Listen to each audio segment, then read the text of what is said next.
have grown up on around the area or happen to be from Washington, does anyone recognize what this is? Where Water. this is? Yeah, it's water. This is from Orcas Island. And any of you who grew up in the area and may have gone to Camp Orkyla, this is the scene from Orcas Island from Camp Orkyla looking out.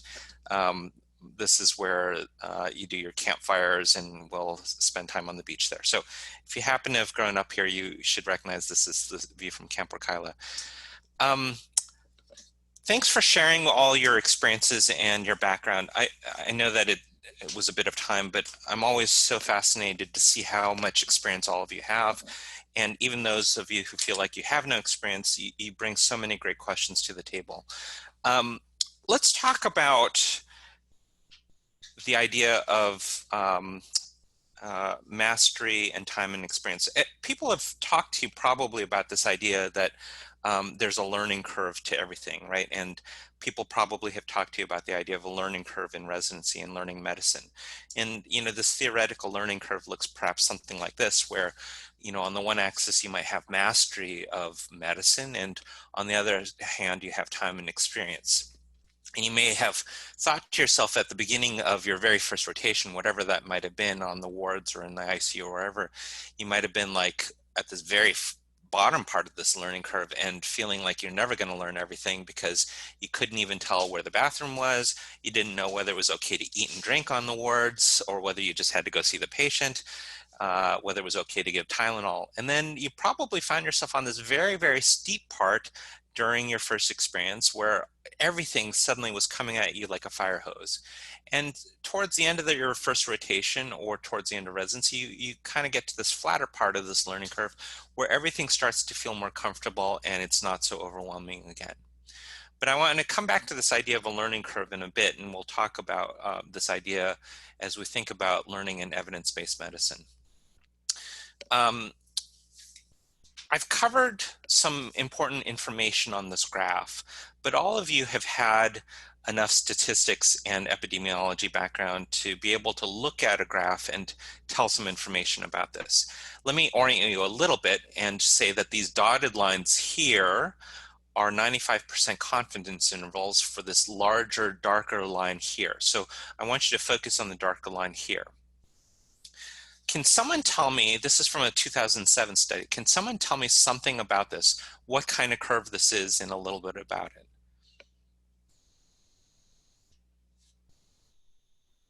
The Kaplan-Meier curve. It's a Kaplan-Meier curve. Some people will call it sometimes a survival curve or time to event curve. Yeah, it is. I think the typical thing that's taken from this is median survival, right? So Okay. 50%, how many years at 50% people uh, have survived? Yeah, so if we were to do that, so one way to describe a survival curve is to say what the median survival is, right? So you can do that. You can literally drop a line, draw a line horizontally from the 50% mark and drop it there. And so I happen to have covered it and they actually included it in the graph, but the median survival is 5.5 years. Is this a good median survival?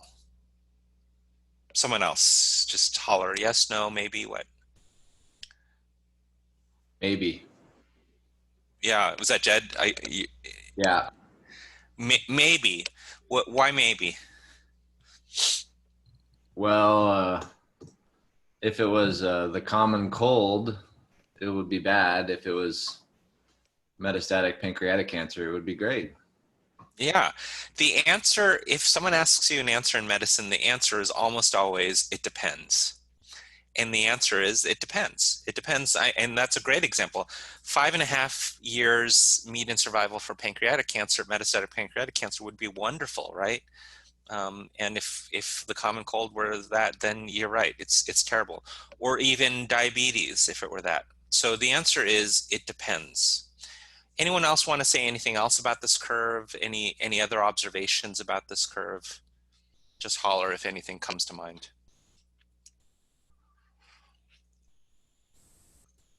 Sorry, I think If you were saying something, you were muted. Anything else? Okay. Does it not Um, say, yeah, does it go not ahead, say, Arjun. does it say what age you start at? It's 5 years plus wherever you start. Sorry, say that again. I didn't quite catch the question. Does this graph say anywhere, like, I mean, it's 5 years median survival, but if the whole population is in their 80s, then it would be a big deal. Yeah, all of it is that it depends, right?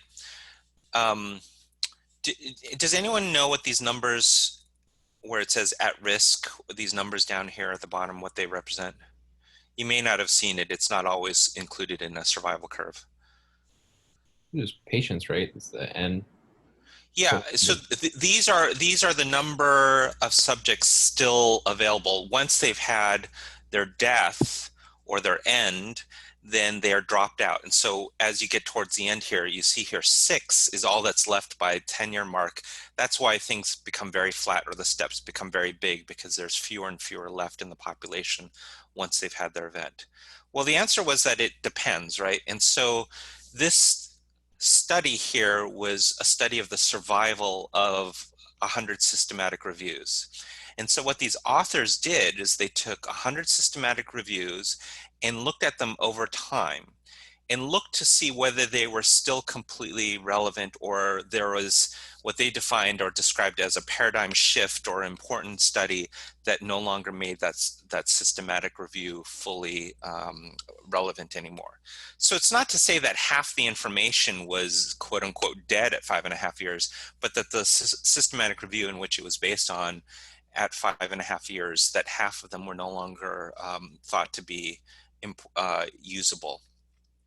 So stated another way, if you received 100 systematic reviews at the start of your medical school, assuming that you went straight through and didn't take extra time getting your PhD or master's or such, but if you went straight through and got at the start of your medical school 100 systematic reviews, then sometime in the middle of next year, half of those would no longer be usable by you anymore. So why do I say all of this? What's the point in going through all of this? It's really this idea that medical school and residency can't be the be-all end-all to your learning. That you actually need to be set up with your basics and your fundamentals, but you also need to have with you equipped, ready to use the tools of evidence-based learning. What are the steps to evidence-based medicine? So some of you may have seen some of these ideas, but stated explicitly, the first step here is actually being able to convert the unknown that you have into an answerable question. The second step is to track down the evidence, then to critically appraise it for its validity, impact, and applicability, to share that evidence, and then I added the fifth one here, which wasn't in the original, which is to integrate that evidence with the clinical expertise in your patient's characteristics and values in order to negotiate the best care for that patient. So that first question, the first step here is why we spent the time as we were going through asking you about your questions, which is that it's really this thing about being able to turn it into an answerable question that's the hardest step and the most important step about this, and to be explicit about this. So in thinking about evidence-based practice, evidence-based medicine, you need to think about and be able to pick explicitly the topics and questions in which you investigate further. You can't do them all because, as you've already seen, internship is very busy, residency is very busy, and your career is very busy. You can't answer every single one of your questions.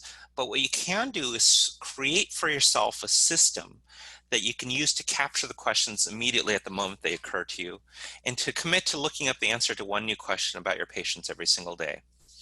So to give you an example of what I mean by a system, how many of you have actually had this happen? If you haven't had it happen, you will have this happen at some point during your residency. You may see a patient, say in clinic, and you say to yourself, see on their problem list that the patient has a history of Hashimoto's thyroiditis. And you say to yourself, gosh, I remember Hashimoto's, but I don't remember it super well, and I should look up something about Hashimoto's so I can remember how to monitor this patient and think about and helping this patient. And then you go through your visit, and then you see the patient back 3 months later, and you see the Hashimoto's on their problem list, and you say to yourself, oh gosh, I really meant to look up something about Hashimoto's. And then you go on and finish your visit and you fill out the forms, you click on all the things that you click. And then 6 months later, you see them back and you kick yourself and say, I forgot, I meant to look up something about Hashimoto's. And so what is that besides maybe an issue about not being able to provide the kind of care that you wanted for your patient? It's also, thinking about it from an educational standpoint, it's a lost opportunity. It's a lost learning opportunity for you to really solidify and think about something and learn something about Hashimoto's thyroiditis. And so a system to capture the questions the moment that they occur.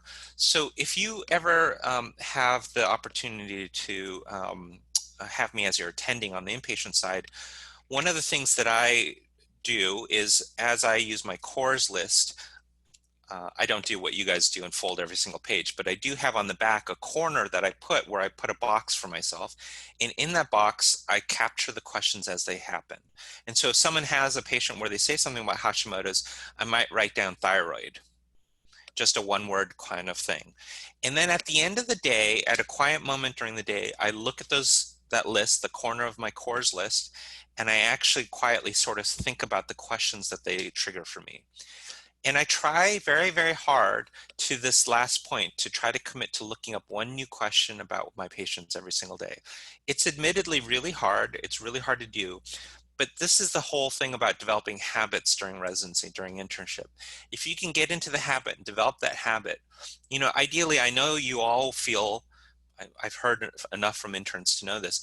I know that many of you feel like you don't have enough time to read, but you can read one question about one of your patients every single day. And if you get into that habit, just like you're in the habit of brushing your teeth, hopefully every single day, that you will get to that point where it's automatic for you and it serves you well through the rest of your career.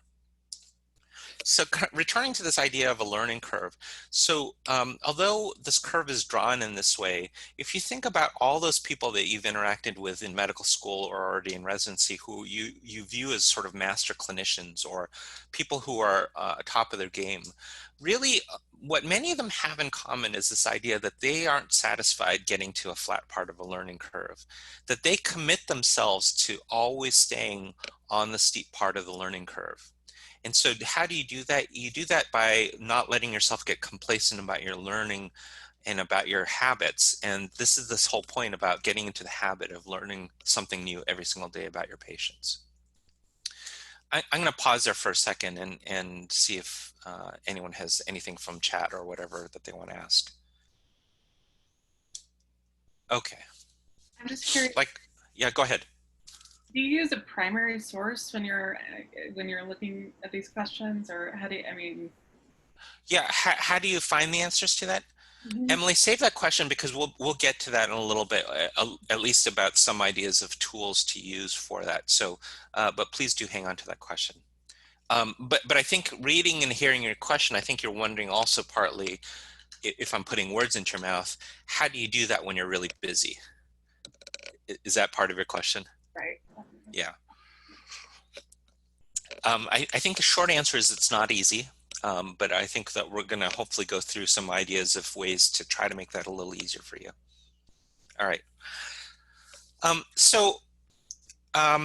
Let's imagine you're looking at your list of patients this afternoon, and many of you have schedules that are lighter than your R2 or R3 colleagues. So let's imagine that you look at your EPIC schedule and you see these are two patients that you see this afternoon. The first one, Ms. LS, is a 49-year-old woman with class 3 obesity. Her BMI is 62. She has osteoarthritis of the knees, type 2 diabetes with A1C of 9%, a family history of early coronary disease. And you see from prior notes that she's worried about complications of diabetes, and you see for the reason for the visit, wants to lose weight, wants to discuss bariatric surgery. So let's pause there for a moment and just ask ourselves, what are some questions that immediately start to percolate through your head as you think about this patient?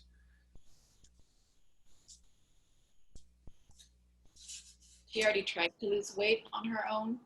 Yeah, so what prior history has she had in trying to lose weight? What has worked, what hasn't worked? Great question.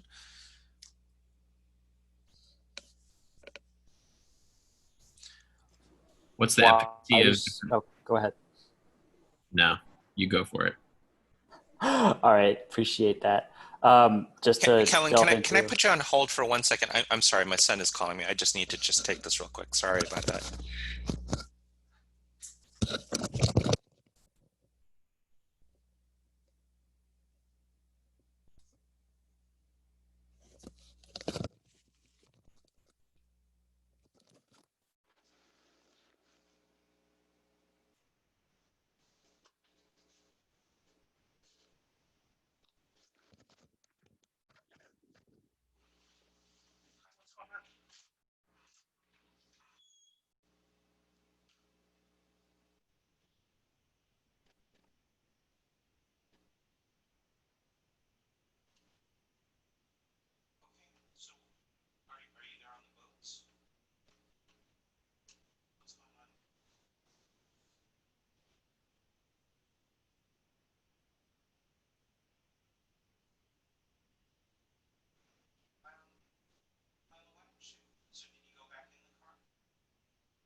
Sorry about that, guys. Go ahead.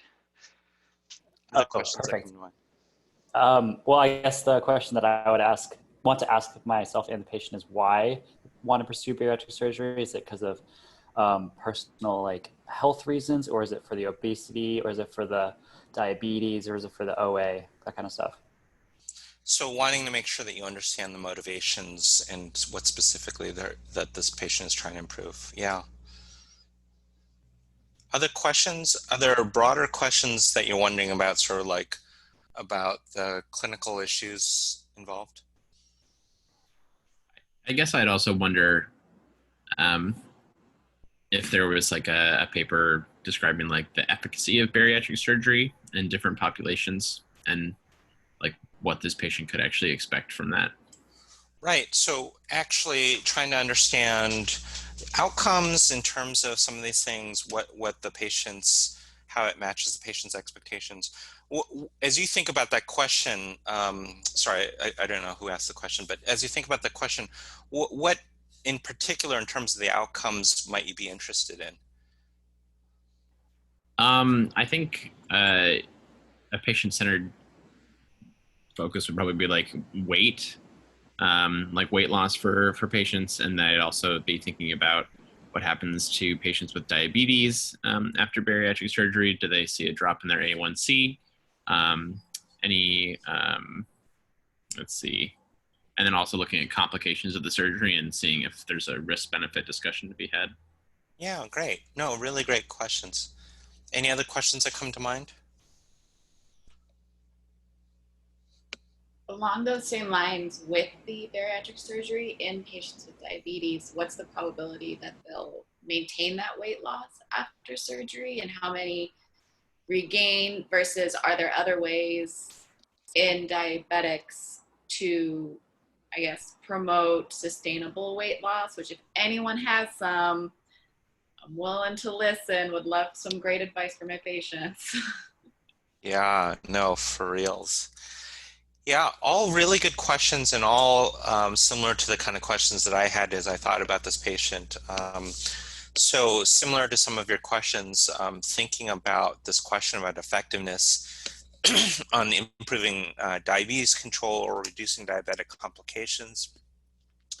I was also interested in this question about risk factors for weight loss failure after bariatric surgery. If you're familiar with bariatric surgery, the most common, I'm not sure if we can call it a complication or not, the most common issue, that a long-term issue that a lot of people face is regain of weight following bariatric surgery. And if you go through the trouble of having life-altering surgery, you want it to be durable, hopefully.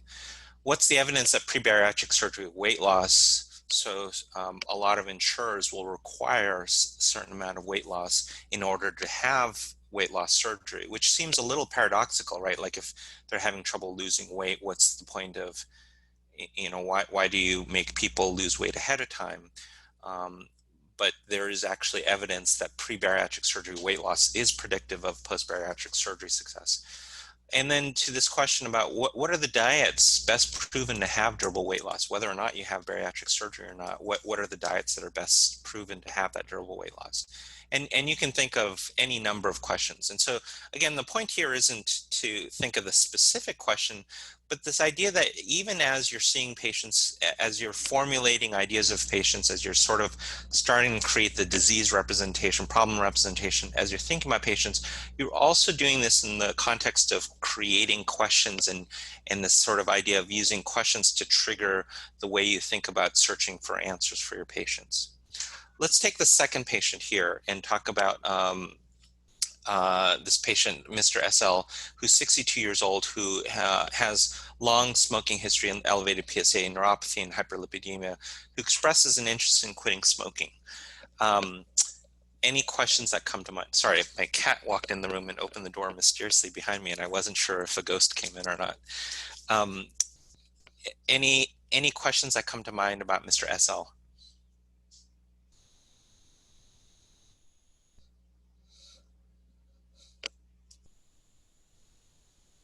Anyone?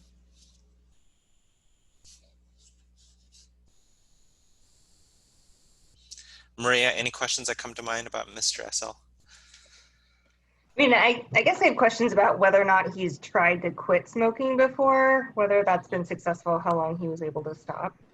Great.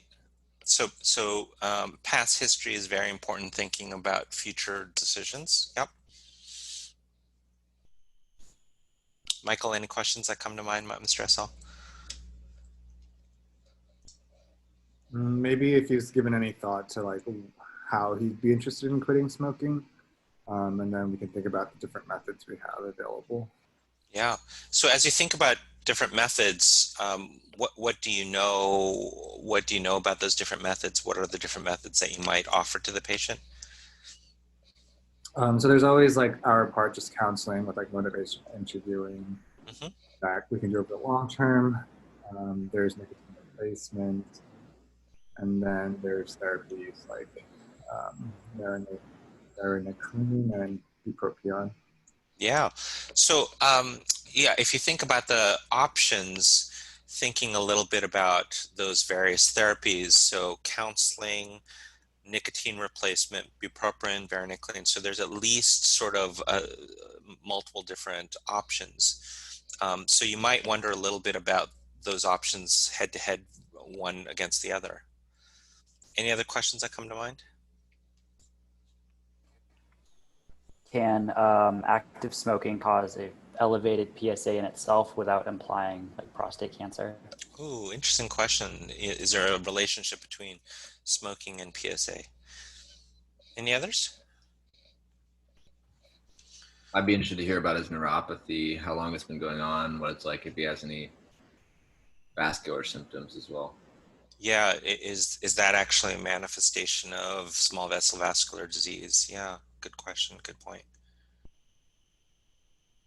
All really good questions. I think here are some questions that I had as I thought about this patient in thinking about the various options. The efficacy of bupropion versus varenicline, and how about those who failed nicotine replacement? How about this one? Is quitting gradually more durable than cold turkey? So little by little or cold turkey? And also questions about lung cancer screening with CT scan in terms of outcomes of cancer-associated death, all-cause mortality. Does anyone know the answer to the second question about quitting gradually versus little by little? Gradually, little by little, or cold turkey, I meant to say. I thought cold turkey had better sustained outcomes. Okay, so we have a vote for cold turkey. Any other votes? I thought Emily also has a cat. Okay. I thought I read from somewhere that they have a comparable sustained success rate. Yeah, what did I tell you? The answer in medicine is always, it depends. Yes, Paige, actually that's true. A systematic review a Cochrane review actually looked at this question and found no evidence of superiority of one versus the other. Depending on whether you're glass half full or glass half empty, you can say that they're both equally effective or that they're both equally poor in terms of their long-term outcomes. But there wasn't one that was better than the other. And so the answer for me and my patients is asking again this question of what have they tried before and then trying the other, because neither one was necessarily superior to the other. Let's actually focus in a little bit on this thing about treatment for tobacco cessation. So if you are starting with this question, what's the best oral medicine to help with quitting smoking? I think that we started with this question as we were talking about this as a group, and then realized that this is perhaps, if you were to do a search on this question, if you were to try to go to UpToDate or some other resource, I think that you might have trouble, or if you actually went into the primary literature, you might have trouble if you were starting with such a broad question. And so to narrow the question, we oftentimes talk about this acronym PICO or PICO. I see some nodding of heads. Emily, you were nodding your head. What do you recall what PICO stands for and what this acronym is? Yeah, I think so. I think this is something we learned about in medical school. It's like population. Yeah. You can phone a friend. Anyone else want to help Emily? I don't know. Yeah. Anybody? I is intervention. Uh-huh. C Good. is comparison. O is outcome. Yeah. That's This acronym, I use this acronym all the time in terms of thinking about formulation of my questions. And really, if you've ever done this thing about like trying to type in something like Hashimoto's into your PubMed search, you're going to find 15,000 hits. And because we're internists and we're very, very much anal in terms of how we approach things, we might actually start to go through all 15,000 hits, quickly realizing that it's too broad a question. And so if you really want to focus the question, using this acronym helps me narrow down and force myself to focus my question in a way that's answerable. And so the P is either the patient or the population or the problem. I is intervention, or for observational studies, it's exposure. And the C is what are you comparing between, and O is outcome. And so to say this for this question, what's the best oral medicine to help you with quitting smoking? This is this doesn't fit into this PICO type of format, right? Because best, what outcome are you thinking? What does best mean? What are you comparing between in terms of oral medications, and which patients are you talking about in doing this? Does anyone want to try a stab at making this a better PICO type of question?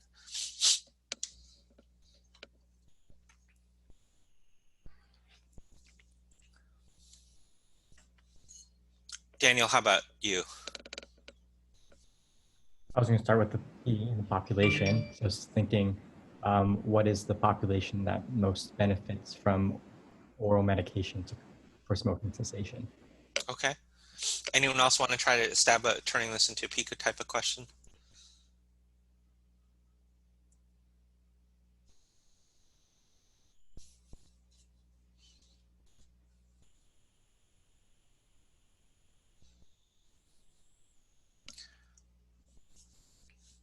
Ben? The problem with having your camera off is I can't tell if you're paying attention or not, but that's okay. No, I'm paying attention. Yeah, I guess you could ask what oral medication led to the most smoking cessation, and you could compare just compare two of the medications. Yeah. To be more specific. So let me take a stab at this and see if this feels like a narrower question, right? So in a 62-year-old man, or you could say in an older man or an elderly man, you know, I turned 50 this year, and so I'm always hesitant to call anyone old these days.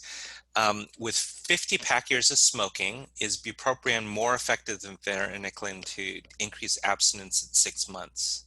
So this is just a stab at a PICO question. So the population or problem or patient here is an older man with 50 pack years, so with heavy pack years of smoking. The intervention and comparison is bupropion versus varenicline, and the outcome here is abstinence at 6 months. I could have chosen other outcomes, and when I look up questions and when I use this acronym, I find that most often I haven't always been very specific about the outcome. So abstinence at 6 months, it could be abstinence a year, it could be number of cigarettes smoked per day. There's any number of outcomes that we could think about as we think about this, but this is a little more narrow than the other question that we had. So thinking about the questions that you guys had in our first round robin as we were talking, a number of you had some really interesting questions that that we can sort of try to turn into PICO type of things. Kevin, I think you had the question about beta blockers. Can you restate your question and think about how it might fit into a PICO type of question?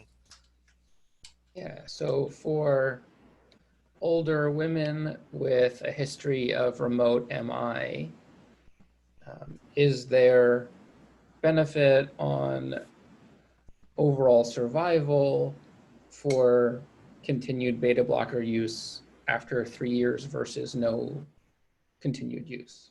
Great, great. So in that you've defined your patient population, it's women, an older woman, and you're talking about secondary prevention, so it's not newcomers and people who've never had an MI. You're talking about people who have had prior MI. You're comparing, your intervention in comparison is beta blocker usage for 3 years versus continued ongoing beta blocker use. So your outcomes there probably, we're talking about outcomes beyond 3 years, I guess we're talking about. And you defined overall survival as the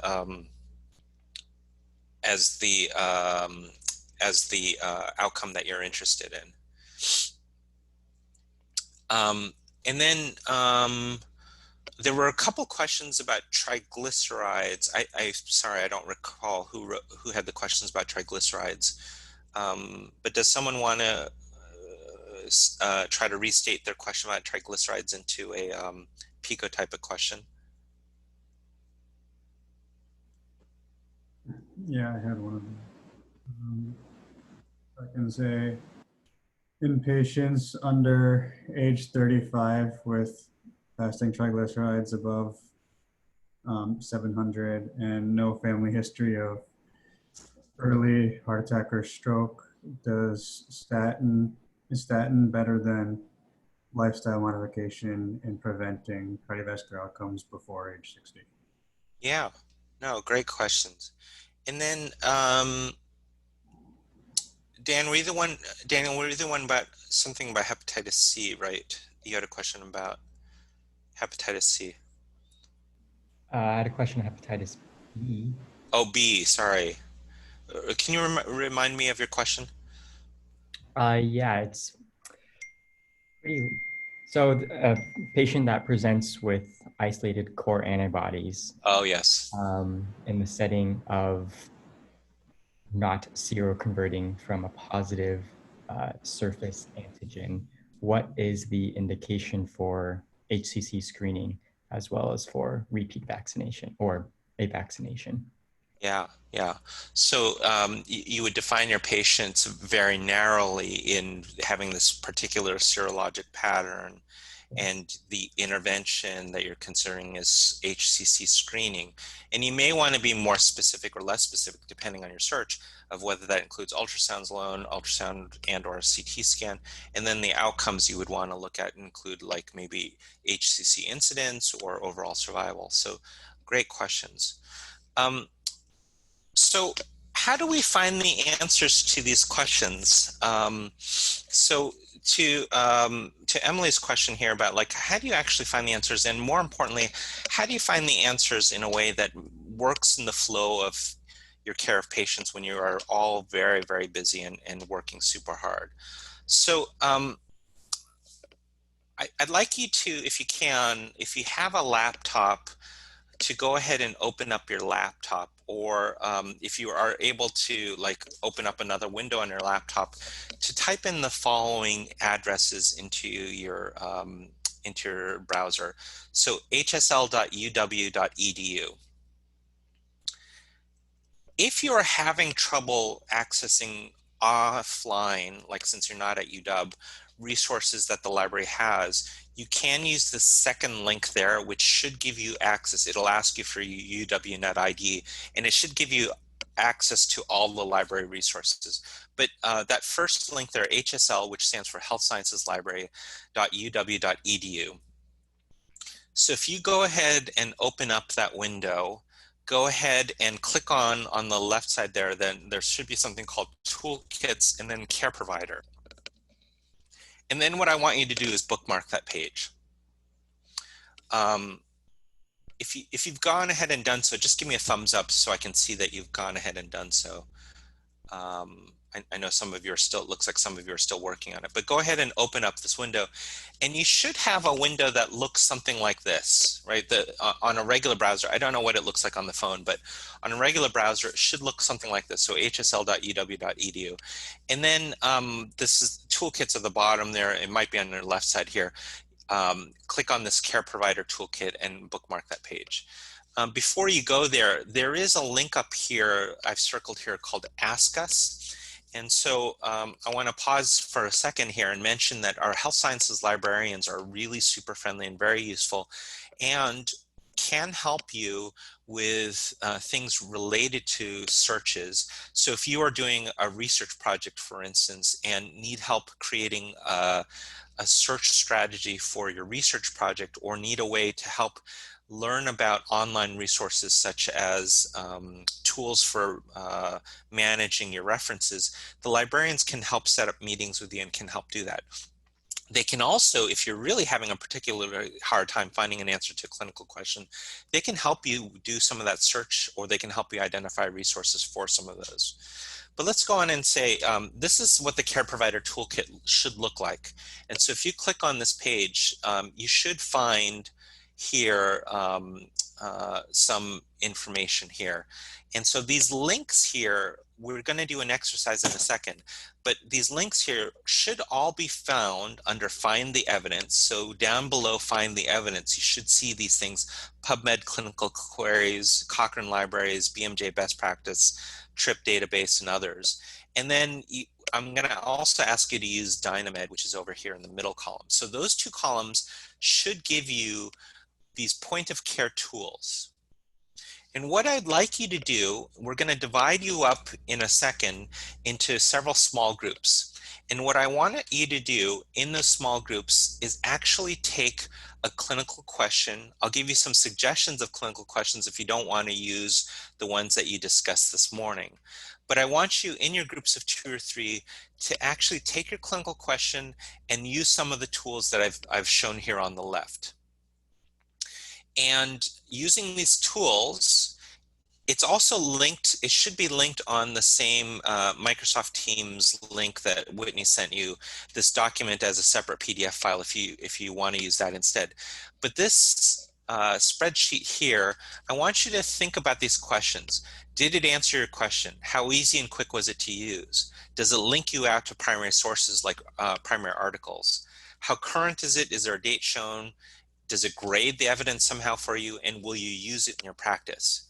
And what I want you to do is actually use these tools here that I've outlined: BMJ Best Practice, PubMed Clinical Queries, the Cochrane Library, Dynamed, Essential Evidence Plus, and TRIP, and try answering your questions. You'll notice here that I didn't use UpToDate. I'm assuming, and you can wave your hand if this isn't true, that all of you have used UpToDate at some point in your lives. If that's not true, I want to meet you. But I'm assuming that you're already familiar with UpToDate and don't need an introduction to that. But these are some tools that you probably have less familiarity with. So some of these tools, some of these questions might be like thinking about the clinical examples that we used before. In patients who have obesity, class 3 obesity with diabetes, how effective is bariatric surgery in improving diabetes control compared to non-surgical management? You can take this question. This was a patient I saw a couple weeks ago, a couple months ago. In a young, otherwise healthy woman with suspected renal colic, how good is a normal urine analysis in ruling out kidney stones? In patients with ureteral stones, does tamsulosin expedite the passage of stones compared to observation alone? Or you could take these questions that came up earlier, like the one about secondary prevention of cardiovascular outcomes in beta blocker use beyond 3 years, or any other questions that you want. Try your own questions and try answering using this grid. So with that, I'm going to ask for Whitney's help in dividing the group into groups of 2 or 3, and we'll take about 15 or 20 minutes to do that. I'll be popping in and out of those groups. And the point is, I'm less interested in what the actual answers to your questions are, but I want you to use those questions to just try feeling what you like, what you don't like about the tools, and how you like the tools. Okay? Whitney, are you still on?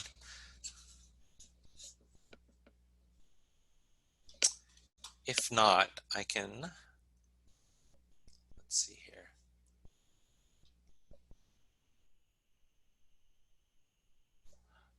Whitney may be taking a break. I'm going to try to, oh, well, I may not have luck without her help here.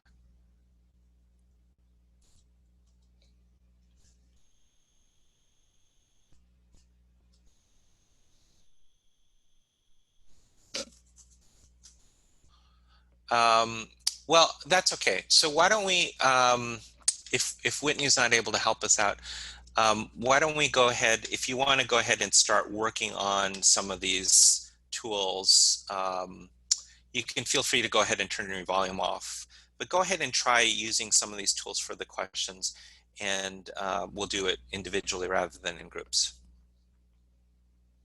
Okay? Feel free, if you're having trouble or if you're having issues with the tools, to go ahead and text them on the chat box. I do have the chat box open, and feel free to ask questions about the tools if you're having issues with them. Okay? So with that, go ahead and take 15 minutes and try answering these questions.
Aren't they going to cancel college football today? That's the rumor. Yeah. A little myocarditis scaring him off, huh? Yeah, I think this is, I feel terrible for the college athletes, right? This is their moment to shine um, and try to work their way towards a pro contract and stuff, but this is a tough year. Um, all right, guys, how did that feel? I'm curious about what your impressions were and like, I'm curious about like what you guys thought about the various tools. I'm just gonna call on folks and just give me some impressions. How about Talisha? What any impressions, good or bad, about any of the tools that you tried? Yeah, so when we were going through it, we all did come to the conclusion that the tool is used best when you find the appropriately worded search. Hmm? Because we definitely had some difficulty when we used all of our different things, finding something to not be too specific, but not be too broad. One of the things when I was looking up, I have not used the BMJ best practice and found that when you type in, because I was trying to find my very weird diabetes question, that when you type in diabetes or any other chronic condition, it gives you a nice little rundown of the summary, the history and physical, and it has a very nicely to the point laid out, this is a patient with this, and this is how you start to approach it. And then in the treatment options, there's first line, second line with different algorithms. So I thought that was actually super helpful in if you don't know much about something, you can go there to kind of quick and dirty look over something. I didn't think it was necessarily super great for asking poignant questions for a specific answer, at least as far as we So were. am I putting words into your mouth by saying that you thought that it would be a useful place if your question were broader and more general? Like, for instance, if you wanted to look up something about Hashimoto's thyroiditis without a specific this versus this PICO type of thing, if you just wanted some background reading, that you found it surprisingly useful in that way, but less so if you're looking for a PICO type of question. Yes. Yeah, great. I saw some other people nodding. Did other people find that to be true about BMJ best practice? Yeah.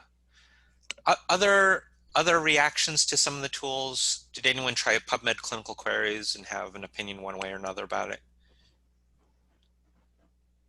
How many of you had actually known about PubMed clinical queries? I know all of you know about PubMed. Does anyone have an impression of how they're doing what they're doing with PubMed clinical queries? Because it's a little different from some of the other tools here. I do not. Yeah, it seemed a little bit of a black box, right, in terms of what they're doing. For those of you who've used regular PubMed, some of the tools that you may be aware of are the limits or the ways that you can try to narrow the search down. The limits on there are things like it'll give you the option from publication from this year to that year, or will give you a limit such as clinical limits, such as certain age groups, so adults versus pediatrics, et cetera, et cetera. Other limits that are included on there, there's something called, I forgot what the term is, but there's basically sort of the core 100 top most highest impact factor journals, so that they will use that as a limit, for instance. And so what PubMed Clinical Queries is trying to do is essentially trying to create a user experience that's a little bit more user-friendly or clinician-friendly, and they've already pre-populated the search with those limits. And so if you are using PubMed for a very specific PICO type of question, I would not use PubMed Clinical Queries as much as trying to use regular PubMed. But if you're really looking for general information, that's a place that you could try starting with. How about Cochrane Library? Impressions of Cochrane? I'm sure all of you have looked at or are familiar with Cochrane as an idea. How did you find using the Cochrane Library and impressions about Cochrane? Maria, what was your impression about, I'm guessing that you've used Cochrane before in the past. I like Cochrane a lot. I think that it's good for like bigger overarching topics, or if you're looking for something that's like randomized trial data or like a meta-analysis. I think that that's helpful, but of course it doesn't encompass things that are like smaller case series. So if you're looking for something obscure, that's probably not the best place to look. And I think a lot of times, a lot of the Cochrane reviews are really, really long, and they take a lot of like wading through to find the answer. So I think that's like one of the downsides of it. But in general, I think that they're good. Maria, are you familiar at all with how Cochrane does their work, and like who are these people anyways? Do you know anything about them?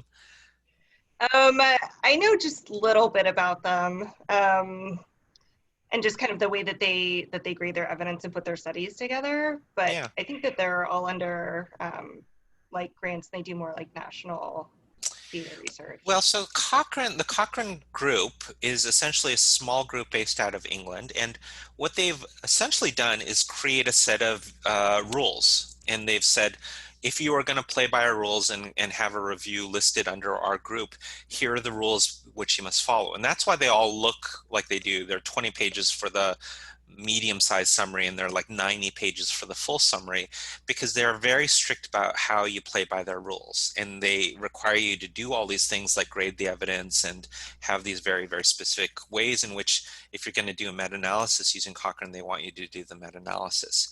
The Cochrane group, though, depends on individuals around the world who want to be part of their group, but actually aren't specifically part of the Cochrane Collaborative. So they're actually doing this, publishing it with this group, but the individuals who are doing this are not paid. They're not doing this out of any kind of financial thing.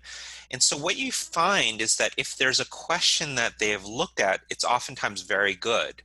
But because it's incredibly labor intensive, oftentimes you'll find the situation where there's a review that's no longer up to date because the individuals involved with it are no longer doing it because there's not an incentive for them to keep doing it. So I find it very useful when there's something there and when it's recent, but oftentimes it's not kept up to date in the way that you would love it to be. Dynamed. How many people have never tried Dynamed prior to this? Anyone? Yeah. Kevin, what was your thought about Dynamed since you're new to it?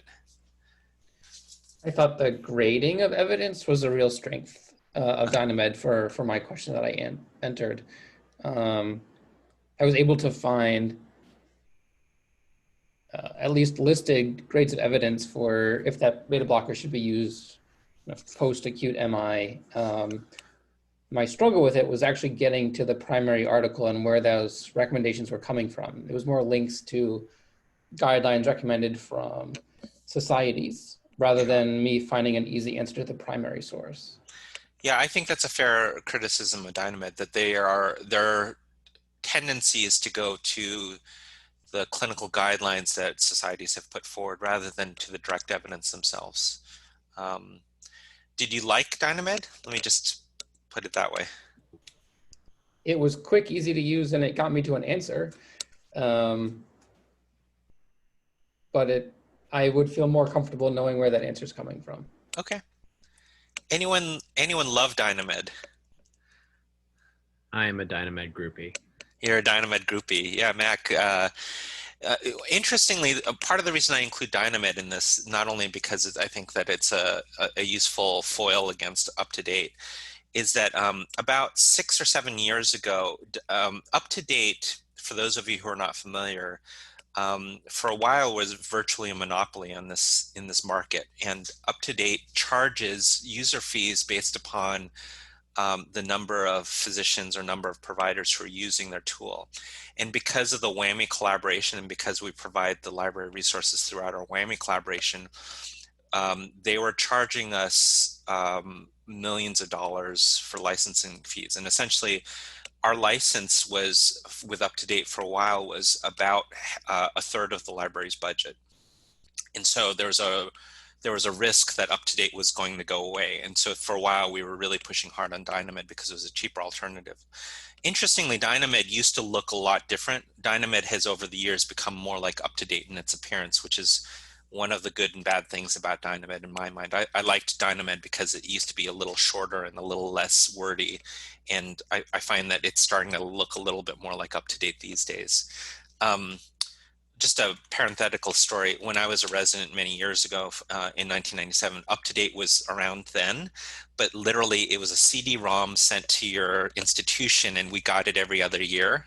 And so when I was a resident, there was always a line at the UpToDate computer at the residency office. And so there's always a line of people who are waiting to use UpToDate. And you know, it was always sort of like this big excitement when the new CD-ROM would come with the new UpToDate information. So times have changed.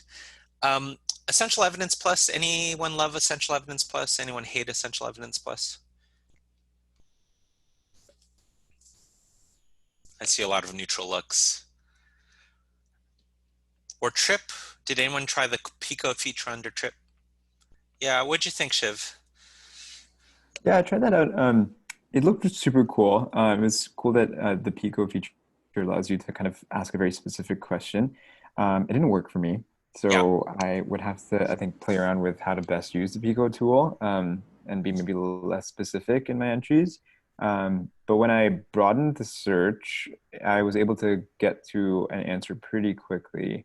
I don't know if it would beat UpToDate. I don't think it's offering, outside of the Pico tool, I don't know if it was offering anything else that UpToDate doesn't, but yeah. I think the Pico thing would be kind of cool to explore. Yeah, TRIP is different from the rest of these tools. It is not a curated collection of reviews, right? TRIP is really, I think, in many ways, sort of a glorified web crawler. It is using and searching. I don't know the algorithm behind it. It's very, very private, but it is essentially going through and trying to find information online. In the early days of TRIP, I ended up with a lot of links to other residency sites, because they would put online learning material, and so I'd end up pulling from other residency sites. But I found that very frustrating because it wasn't the primary literature and it wasn't the primary information. So I think it's interesting and cool, but perhaps less useful in that way. I think all of you are pointing out some really important things, which is that you know, the natural language capacities of these tools really is linked, I think, in my mind, very heavily to whether I'm going to use it or not, because I can't always be bothered to put it in the very specific way that a tool wants me to put it. So the tools that I find the most useful are the ones that that help me use my natural language, and I don't have to worry too much about it. I like the tools personally where it's very quick and easy for me to read, again, because I'm very busy. And but the other thing I'm going to say is that I don't use one tool. It depends on the situation and the kind of question that I'm looking for. So again, this idea that BMJ best practice might be a good idea to use if you're really looking for general information. If I have more specific information that I'm looking up, I might use another tool like Dynamed or UpToDate or something like that. Or if I want to go directly to the primary literature or look up a systematic review, I might go to Cochrane Library. So in the remaining time of immersion block, I think this is a good time for you to try these, because you have a little bit more time these days than you might at other times when you're on busier rotations. And so certainly try these, play with them, and see what you like, and get a feel for them during these next few weeks. Okay, so let's go back to this question about smoking cessation in our Pico question here. This is the person with, the older person with 50 pack years of smoking, and the question of bupropion versus varenicline. So I'm going to actually, I'm not an anti-UpToDate person. I don't want to give you that impression at all. I use UpToDate in my own practice too. I do, though, want to share with you a little bit about how I use UpToDate that may be somewhat different from the way some of you are used to using UpToDate. So I actually put in smoking cessation. You can see at the top there of my box, and I scroll down to the part where I found about varenicline, and you can see here these trials, 3 of these trials compared varenicline to bupropion and found varenicline to be superior. One of the things that I do use UpToDate for is to help shortcut the way I might do a primary literature search. So if you probably already know this, but if you click on this, it'll take you to the link of the reference. And so you can actually go through and find the primary literature, as Kevin was trying to do with Dynamed, and find the link. And because I'm doing this on the library website, I can actually access the link directly by clicking on the thing that says access the full text of this article. But But the other thing that I sometimes will do when I'm doing this thing that I'm calling reverse engineering a PubMed search is I can also go to the bottom there. And if you're not familiar with it, there is this thing for all literature that's indexed in PubMed called the PubMed ID number. And that's a unique identifier there highlighted at the bottom there, PMID. And so even if it didn't have the link there, I can highlight that and cut that and put that into a search strategy into PubMed. And so if I do that, I can get to the primary literature, the reference there. And so it includes the link on the right side there, the JAMA full text article, because I'm doing this through the UW website. So you might ask, why do I go through this if it links directly? What's the point in going back to PubMed and then finding the primary article?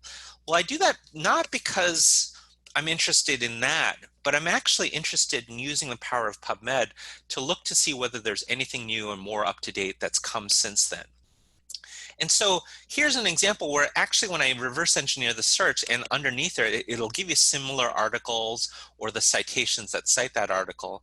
But you can see here, there's this article here that actually looks at results from a 7-week trial. So this is actually the same literature, the same article that they use, but they're looking at the 1-year follow-up. So if my PICO question was really lengthier than the original article, if I'm looking at outcomes after a year, I can find that here by going to this, by doing this reverse engineered search where UpToDate didn't have that for me. Let's shift gears for a second here and talk about how you read articles. How many of you read an article from start to finish when you get a literature article, when someone hands you an article? How many of you start and read it sort of quote cover to cover? I'm not seeing anyone raise their hand. What strategy do you do when you look at an article? Do you have a strategy, a way that you read an article? I think personally it depends on what I'm trying to get out of the article. Good. The answer is always it depends. Talisha, expand on that though. What do you mean? Like what situation might lead you to read, to look in different places in an article? So depending on, I mean, a lot of this is kind of, I did a lot of more basic science research, but if I want to know how they're doing something, I put a lot of time into looking at the patient population that they studied, as well as how they did the study. So how long did they do follow-up for? How long did they do this? How long did they do that? Versus I just want to know what, like, they tried this versus this, which one worked better. I'll typically go more to the conclusion and see, okay, good, it goes through here and this. So depending on what I'm more interested in, more detail versus less detail, I'll either kind of. Anyone else have any other places that they love to look at in an article? Any favorite places that you go to first? Inclusion and exclusion criteria are often like one of the first things I'll look at in an article. Yeah, so you're looking to see whether your population that you're interested in matches the population that they looked at. Great. So you might find that in the methods or table 1. Any other places, favorite places that you guys like to look at? I think as I'm going through papers, if I'm just kind of generally doing it, it sounds like agreeing with Talisha and Emily about going through the methods and seeing things that stand out to me. And then I'll actually save like the limitations paragraph until after I've gone through everything myself to see like what I think my limitations are like for the study and then compared to what they thought. So it's sort of like equivalent to like when you read an EKG, if you fold it over and not let the computer, you're trying to let yourself try to figure out the limitations first. I love that idea. I'm going to suggest a way to look at an article. And if we use this article, the one about varenicline versus bupropion as an example, and I'll walk you through a little bit of the way that I kind of approach reading an article. And I think about this like I think about triage. Like if you're in the emergency room and you're doing triage, you're really sort of thinking in a very, very sort of stepwise progression about like how you're going to do this and how you're going to then sort of triage a patient. So I think about triaging articles. So if you get an article, the first thing you're going to look at, of course, is the journal in which it came from and the title and maybe the authors if you happen to know the authors. And so from the title itself, you're going to get a lot of information. But I want to know, if I'm thinking about a very specific PICA kind of question, I want to know very quickly whether or not this article is the right question for me, or right article for me. And the place on which I do that, I go straight to the last paragraph of the introduction, or the background. And in that, there usually is some introduction ahead of that, some setting the scene, but the last paragraph of that background or introduction usually will lay the foundation and say to you what their PICO question was, or what their clinical question was. And so here it says, this current phase 3 study evaluated the efficacy of varenicline compared with placebo and sustained release bupropion in generally healthy adult smokers. So there, that's the question. And so yes, it's looking at the question I'm interested in, or no, it's not, I set it aside. Next, I tend to then really want to very, very quickly say, is this going to tell me something that's going to change my clinical practice? And the place in which I do this is I actually look at the first paragraph of the discussion. And for those of you who've written manuscripts, and some of you have written many manuscripts, the discussion is the one place you really get to editorialize. And this happened to be in JAMA, and the authors, in trying to sell it to the editors at JAMA, really wanted to push hard the main take-home point or the main selling point of this article. And in editorializing, if they can't do that in that first couple of sentences of the discussion, then they've lost the reader. And so I look at that and I say, okay, looking at this, is this going to change my practice? In this large phase 3 trial, varenicline was found to be efficacious for smoking cessation, 2.5 times that of placebo, similar for men and women, sustained for 24 and 52 weeks, was also more efficacious than bupropion through 24 weeks. So there, bottom line finding. Triage, is this what is going to be necessary for me to change my clinical practice? If I look at this and say, you know what, I already knew this, this isn't the answer I was looking for, set it aside. If indeed, then it is what I'm looking for, then I tend to learn things visually, and some of you I see nodding as well. So I look at the table and figures. I'm looking for the bottom line information. So table 1, I might look at the populations to see if it matches my PICO population. And then I might look for a figure that demonstrates for me the main findings. Once I've done that, and if I'm really then more interested and I want to dig into it, then I do go into the methods and other places to see more detail. But that's the way I try to approach it the same way, just like I try to approach a physical examination the same way. I try to approach picking up an article blind.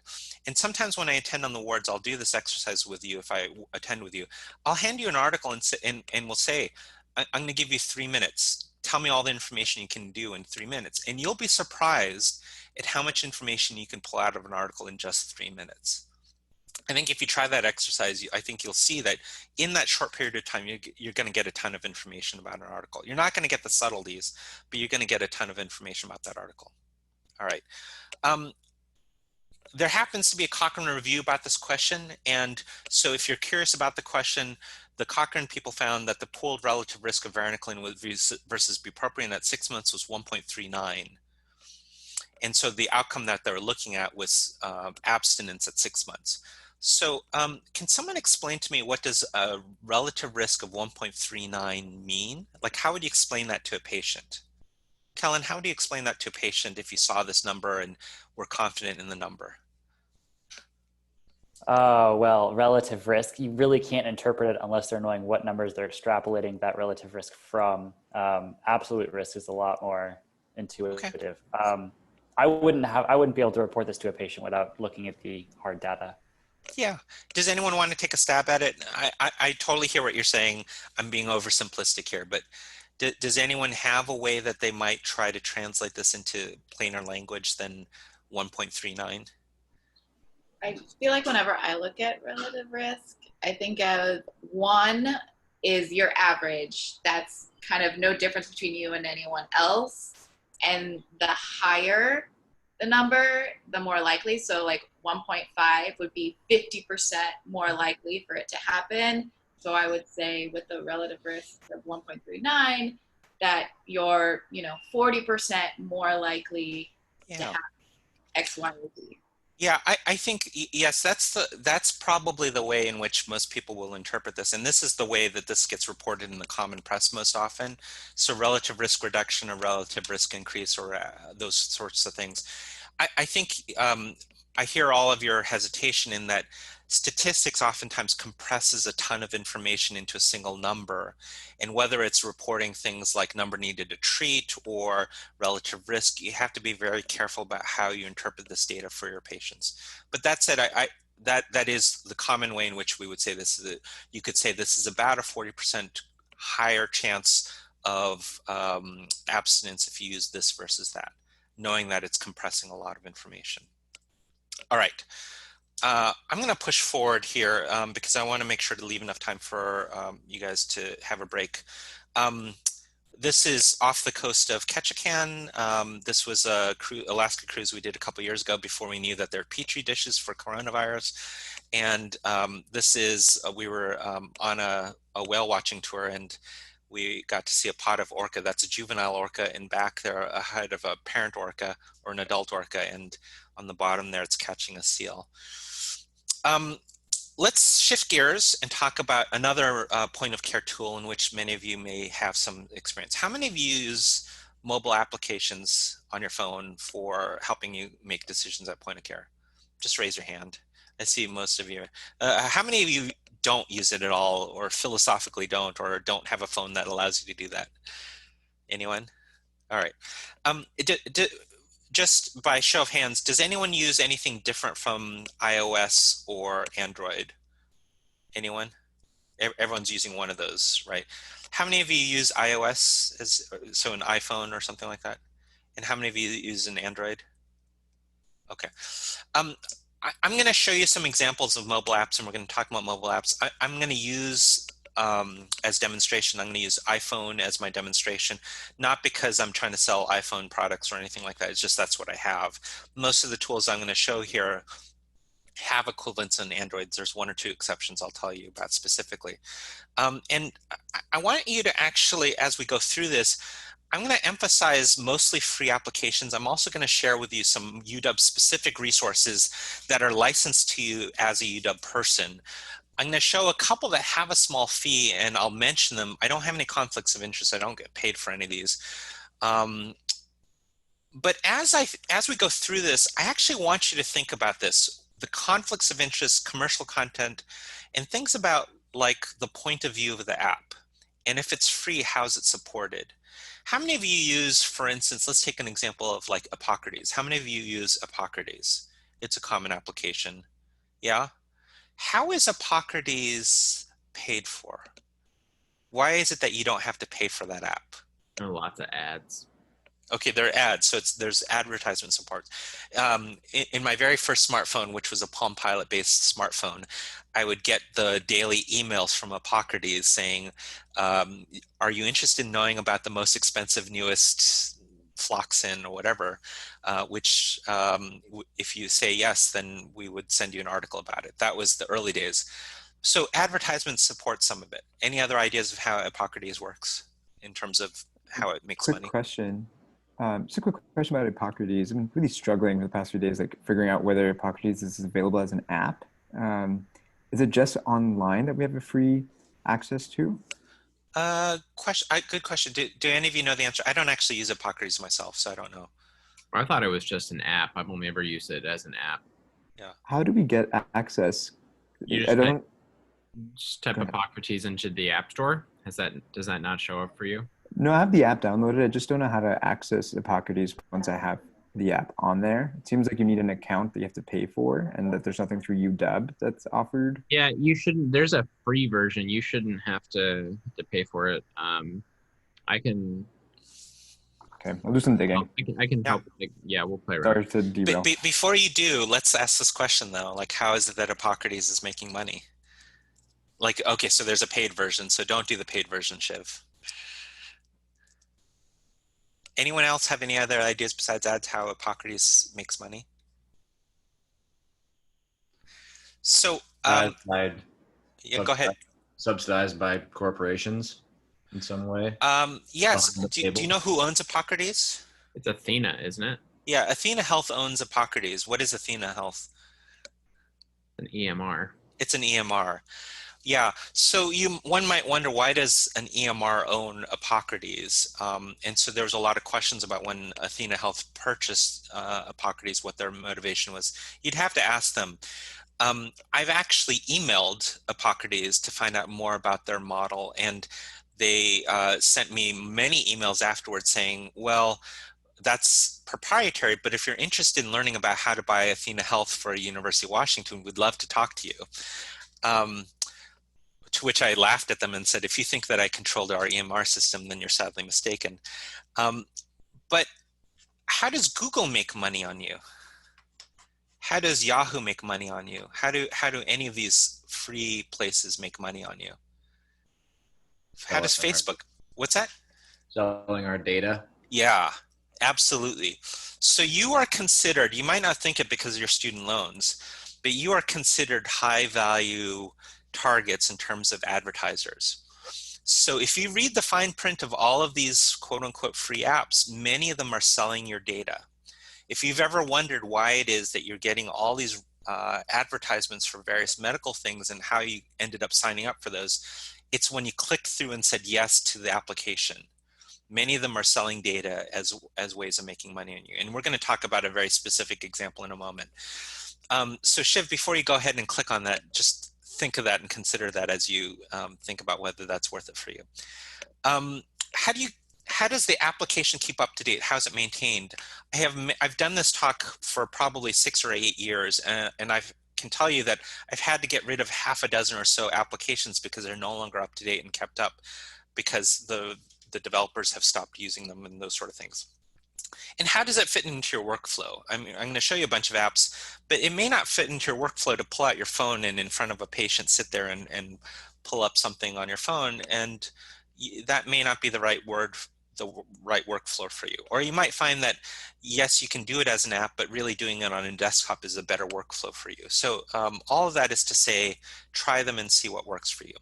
Where do you find these? So one place to find them is that actually, if you still have the link to the Health Sciences Library open, you can actually click on here under the mobile resources link on the Health Sciences Library website. And if you link on that, it'll take you to the site. And the site I know about because I used to work with our librarians in developing the site, but the site isn't great, but it links to a lot of apps that are supported or are used by a lot of clinicians here. And some things I'm going to point out here, if you see here, a lot of these have locks behind them. These locks represent connections that are available to you specifically because of your UW connection that are not available to the wider public. And so if you go here, this is a good place to start if you're looking for ways to connect to apps and resources. You'll see here Occam. Occam is an example. Obviously, you were introduced to Occam in orientation and other places. Occam, that link there will take you to the Occam application. I personally don't love the app itself, but it is an app that we support. Let's actually talk about some cases. So let's say that this afternoon you're seeing a 47-year-old woman in clinic, and you've already previously addressed the importance of smoking cessation given that she has asthma. What high-level evidence-based healthcare maintenance issues could you address during the visit?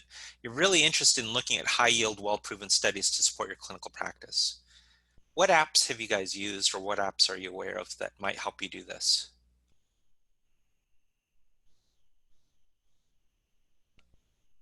Anyone? I see a lot of heads shaking. So the U.S. Preventive Services Task Force, are you all aware of the USPSTF, at least in theory, about what they do? So the U.S. Preventive Services Task Force puts out an app, and this is, in my mind, one of your must-haves on your phone if you have the room for it. It used to be called EPSS, which is the Electronic Preventive Services Selector, which was the most terrible name for an app because I could never remember it.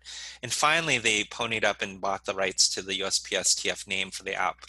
And this app is really, really useful. It allows you to look at and search for things based on evidence level and such. And so if you open up the app here, it'll allow you to search for recommendations based upon things like entering the person's gender, their age, things like whether they're pregnant or tobacco user or not. And so this can take you through and will list for you various recommendations and suggestions. Here I'm putting in some mock information here to just show you here. So if you do this, it'll give you grades. It will grade it for you. It will give you the grades like level A, B, C, and D. If you remember, level A and B are the higher level grades. And the reasons why the grade level is important, and they give you a tab separately for A and B, is as one of the features for the Affordable Care Act, A and B level recommendations are actually required to be covered by most insurers. And so you can actually find there, and it will provide you links if you connect to them to the clinical summaries, and will actually in some cases give you the links or direct access to the articles which support those. So you can also search for the specific thing. It'll allow you to save this, and it will provide you the information for this. I mentioned to you knowing the grade and knowing the viewpoint is important. And U.S. Preventive Services Task Force is a very conservative organization in that they really need you to cross a very high bar in order for them to support it. If you contrast and you thought about something like prostate cancer screening, if you were to use like the American Cancer Society's app, then you would find that the American Cancer Society, as a patient-centered or as a patient advocacy organization, has different recommendations than the U.S. Preventive Services Task Force does in terms of what they recommend. So knowing the point of view of the organization and how they, who they represent is important in thinking about these. Oops, stop that. Okay. Let's move on. You have a 35-year-old male HIV positive patient who in the past has history of IV drug use and is on methadone maintenance, and you're considering starting nevirapine. He also has some thrush. You want to give fluconazole. Are there special cautions you should take into account with these three medications, and what might you worry about in terms of interactions? He had a CT scan which showed findings suggestive of cirrhosis, and he has an extensive drinking history. Do you need dose adjustment for liver impairment? So anyone use any apps for medications and thinking about medications or interactions with medications? We have already mentioned Hippocrates. Are people using Hippocrates for this? That's usually what I use, but there's also a, either through Dynamed or UpToDate, there's like a drug interactions checker. Yeah, UpToDate has a link to, I forgot which one that they use. I think it's Lexicomp, but I'm going to show you a different one, which is Micromedics. So if you go back to the clinical, the provider toolkit on the Health Sciences Library website, there's a link to the web version of Micromedics. But Micromedics is the search tool, the tool that the pharmacists in our institution are using. And so if you really want to go directly to the resources that they're using as they answer your questions, it's Micromedics. And Micromedics, as a UW person, the license to Micromedics is licensed to you, and you can use it while you're at UW for free. I'll show you a little bit about how to use this. But they have two different apps that I'm going to recommend. One is Micromedics Drugs, and the second one is Micromedics Interactions. They both link and connect to one another, but they are separate apps, and I'll show you a little bit about how they work. So if you open up the Micromedics app and you type in nevirapine, you can click on this, and I like the way this is laid out for you. It conveniently gives you links to like things like dosing. It includes things like dose adjustments, and so you can actually look to see if there's hepatic impairment. So you can see here that it mentions that in cirrhosis that you might think about different ways in which you might dose nevirapine. It also includes things like the mechanism of action, and we'll link to this interactions app. So you can actually go through here and through this, look at the interactions with nevirapine. You can do this one by one. The interactions app, though, separately from the drug, the Micromedics app, will actually allow you to find these interactions like this interaction between fluconazole and nevirapine. If you go through the interactions app, you can actually enter one by one and enter all three of the drugs here and can connect to, so you can actually enter in the interactions here. So you can put in like methadone, you can put this in and click on it, and then you can click on nevirapine, and you can click on, you can add fluconazole. Oops, I misspelled fluconazole here. So if you enter fluconazole, you can actually then look there and you can see the selected drugs. On the bottom there where it says view interactions, you can see here that there is a major interaction between nevirapine and fluconazole. And so if you do this, then it says here that it might increase the nevirapine and that you might have to dose adjust. It also mentions that fluconazole and methadone, you might actually have to dose increase the methadone because it can cause methadone, it can lower the effect of methadone, and someone might actually go into withdrawal. So these apps are free to use for you. How you find this, if you click on the Care Provider Toolkit, if you click on this link of Micromedics, it will take you to this, and you can actually click on this on the bottom right here where it says download mobile apps. It will show you this link here. And it will walk you through the directions, including on going to the App Store and downloading the right app. And then this number here, this password here is the important one. This case-sensitive password is the one that you need to enter in as a UW person, and that will give you free access to use of this. When you go to the App Store, if you look at Micromedics, you don't want the bottom one here that it's a paid version. That's the one that says mobile only customers. You want the one at the top that says for internet subscribers. That's the one that allows you the free license for being at UW. All right. Your team hears that you're going to be admitting a patient for hypercalcemia. You want to look up some basic information and remind yourself about how to begin early workup and management for hypercalcemia. How can you quickly find information on the topic if you're like in the elevator, if you're on your way down to see the patient? What ways can you look up basic information, clinical information like this? What references can you use on your phone? Anyone? Use Dynamed or Upstate? Yeah, both Dynamed and UpToDate are available in mobile apps. I'm going to show you Dynamed here just to give you a screenshot of what Dynamed looks like. If you look at this and look on the left there, you'll see that you have an outline table of contents. You can click on those and find the ways in which the links to the text on there. UpToDate looks like this. I personally find for myself that if I'm going to look up something on my phone, I actually tend to prefer using Dynamed. UpToDate, the wordiness of UpToDate really I find very hard to scroll through when I'm on my phone and the print is very small. And so it's slightly less wordy on Dynamed. So I prefer Dynamed to use, but both are available to you. If you click on the UpToDate link at the Health Sciences Library website, it'll tell you how to register and log in for the UpToDate. It will also, Dynamed also includes, if you click on the Dynamed link on that Health Sciences Library website, it'll show you how to download Dynamed for your phone as well. You're admitting a patient with cirrhosis and end-stage liver disease from alcohol and hepatitis C. His admission labs includes a bilirubin of 4.1, an INR of 2.5, and a creatinine of 1.5. And you remember that MELD score is used for transplant planning and prognosis as a predictor of disease severity and mortality. MELD score is not something that you can just add up in your head unless you think naturally in logarithms. But so you can use an app to help calculate the score. You can also use online calculators. But what apps do you use for calculators? Anyone have a favorite medical calculator app that they use? MD Calc. Yeah. Yeah, I see a lot of nods for MD Calc. Any others? I like MD Calc a lot. I also use QX Calculate. I actually use 3 calculators on my phone because I find that sometimes one is available on one and not available on the others. And so QX Calculate is one that I use. I can walk you through and show you how you use this, but in the interest of time, I'll just skip over this. But so I would recommend that if you're going to use calculators that you consider having more than one calculator on your phone, again, because of the reasons that I mentioned. Let's skip that.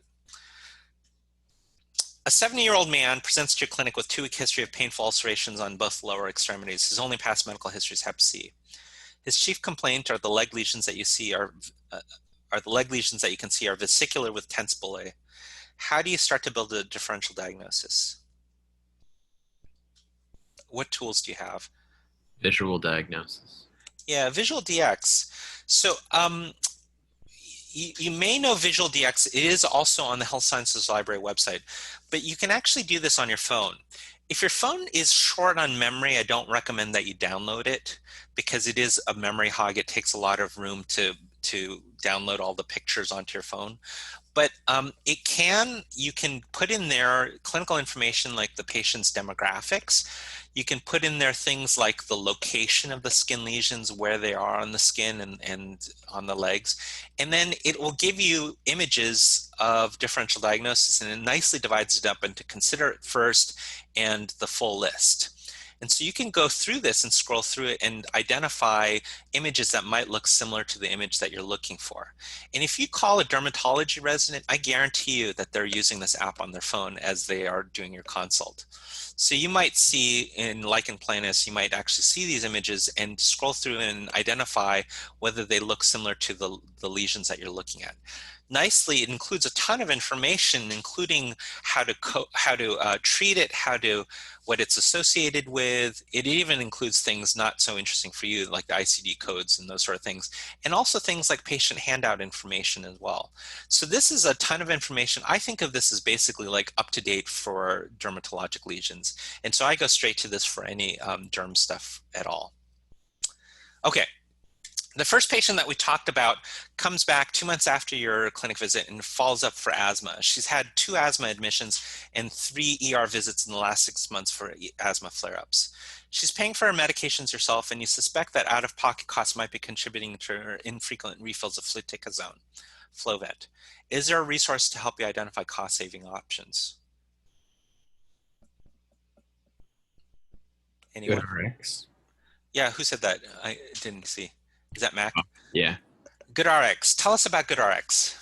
GoodRx is a app that, pretty much it's location based, and you can look up different medications, generic and trade, to figure out what their prices are and find coupons for them.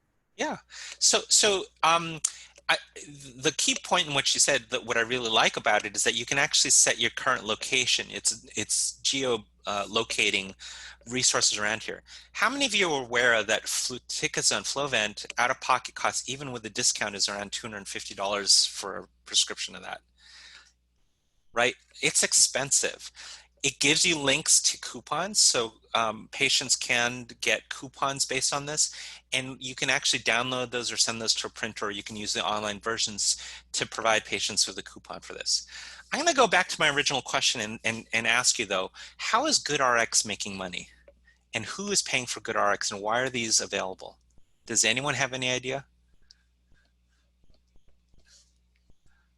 Isn't there a paid subscription, or like a upgrade? There is a paid version. Right? Yep, there's a paid version. So there's a subscription version of that's for sure.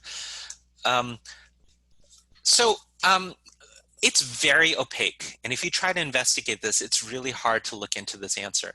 And so this is a financial website, The Motley Fool.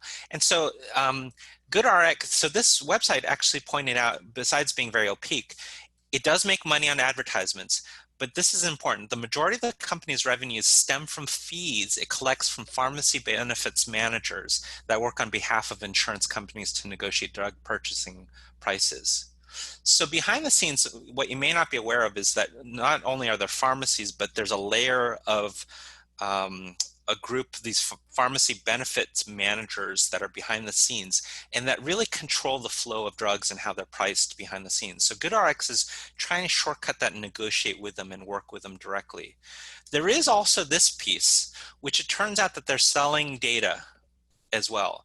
And so you may pause and think about whether you're comfortable advocating by saying to someone that a company like Facebook might learn that a patient is using citalopram and Viagra as part of their clinical care, and it's going to Facebook and other apps.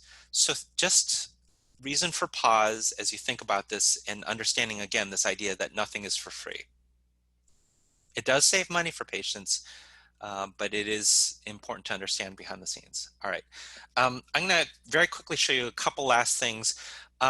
So this case is about like what ways can you use journals? Can you identify and use journals on your phone? And I'm going to mention a resource here. There are other resources that people sometimes use, but this one is important for you to know about, which is an app called QX Read.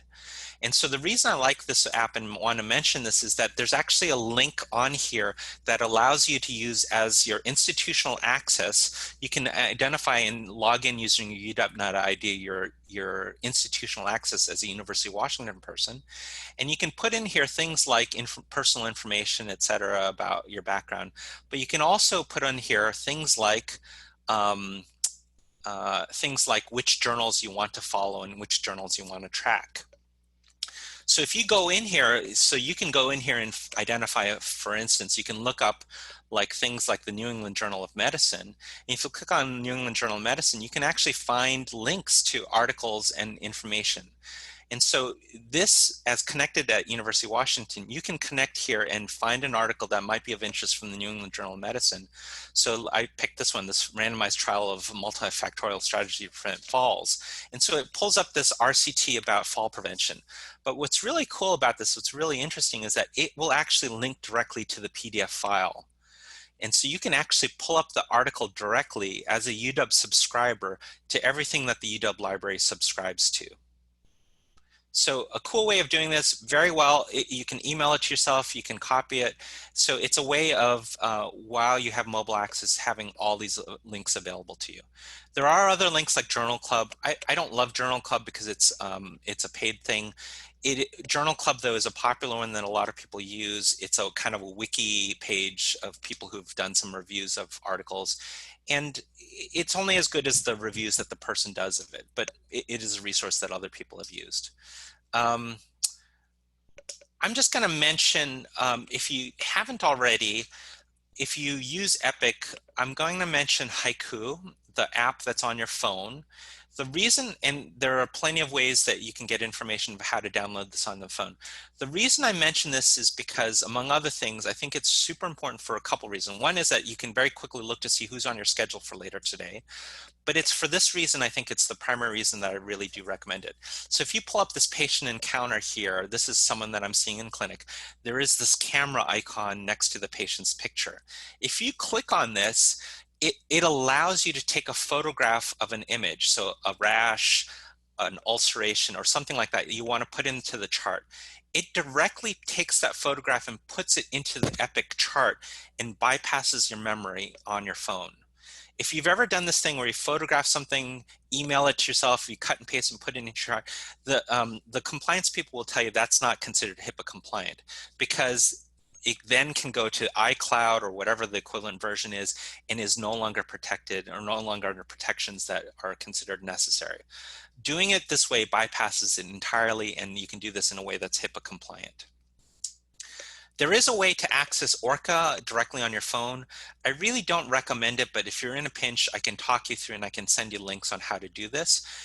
You should have a copy of the presentation through the Microsoft Teams. But importantly, on the bottom there, you'll notice that you need to download a small program called the Citrix Receiver in order to make that work. What I don't love about it is that it's literally just a tiny, tiny version of the regular Orca page. So you have to kind of open it up using your fingers in order to find what you're looking for. So I really don't recommend it, but if you're in a pinch, you can access Orca directly on your phone. Okay. The Citrix Receiver is this thing called Workspace. Okay. There are other apps that people use. There's paging applications. This one is an iPhone specifically one. There are Android versions, but you can actually input your colleagues' pager numbers using spreadsheets, and you can page people directly on there. You can send people fake pages and those sort of things, whatever. Things like your 17th patient admission is here, go down to the emergency room and see them now, or something like that, if you really want to mess with your friends. All right, again, you can find these on the Mobile Resources website. You can also go to the app stores. You'll notice here the top links are things like Epic, Allscripts, and those sort of things. But those are places that you can look.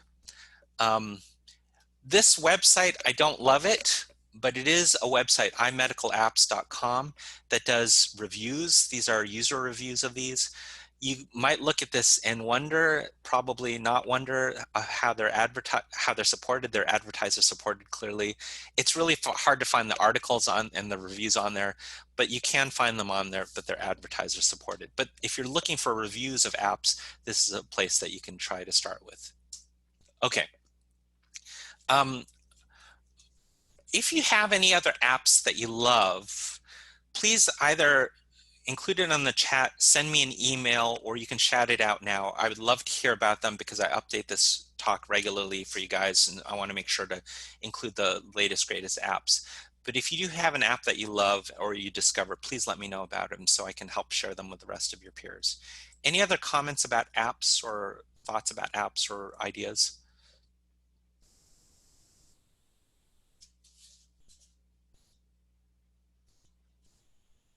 Choosing wisely. Yeah, no, that's a good one. I should include that one.